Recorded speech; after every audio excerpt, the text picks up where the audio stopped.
السلام عليكم، ازيكم يا حبايبي؟ عاملين ايه؟ ان شاء الله النهارده هنعمل مع بعض عصير جميل من اختيار عبد الرحمن ابني. هو العصير اسمه ايه يا عبد الرحمن؟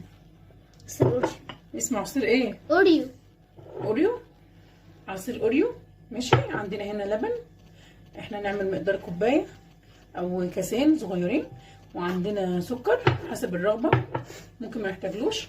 عندنا دانيت، ماما. عندنا شوكولاته فلوتس، وعندنا اوريو، وعندي هنا ابن زين هيتاكل علقه، وعندي ايس كريم. ماشي، يلا بقى هنبدا نقول نعمل ايه ونشوف العصير هيحصل. عندنا هنا بقى اللبن، حاطين اللبن في الخلاط.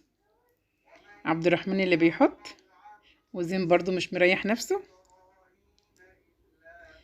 يلا يا عبد الرحمن. عبد الرحمن بينزل بالدانيت.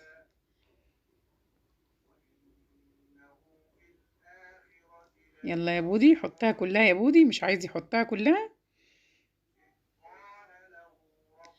يا ريتني ما دخلتهم المطبخ، قلبوا لي الدنيا.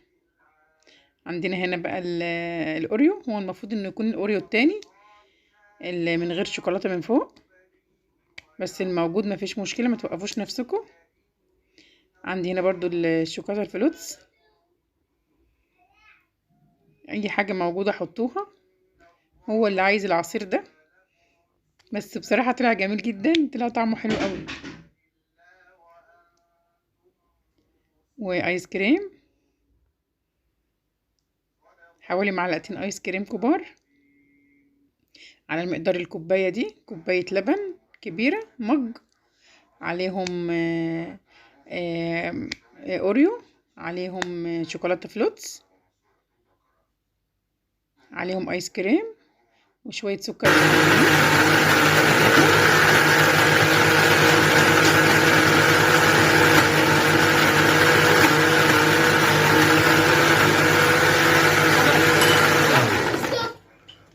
تعالى بقى نحط نصب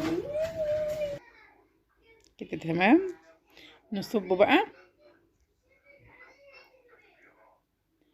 زين عمال يقول انا يا ماما، انا اللي اصب، بس عبد الرحمن مش مديله فرصه.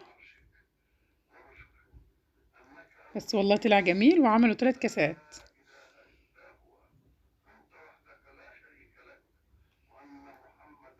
حطي بقى من فوق كده ايس كريم، تحطي بقى اللي انت عايزاه من فوق. حطينا ايس كريم، وحطينا برضو الشوكولاته الفلوتس، وحطينا برضو اوريو زي ما هتشوفوا معانا دلوقتي. عندك بقى شوكليت شيبس، عندك سبرينجلز، اي حاجه تحطيها من فوق. انا حطيت برضو شويه بندق، والله كان جميل جدا.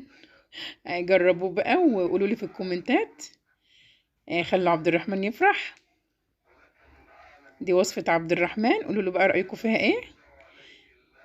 يا رب تكون ان شاء الله عجبتكم،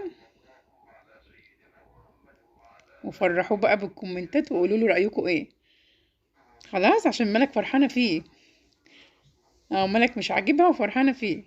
لا جميل. ماشي، مع الف الف سلامه. باي باي، يا رب يكون عجبكم ان شاء الله. الله لا تخش في عين الناس.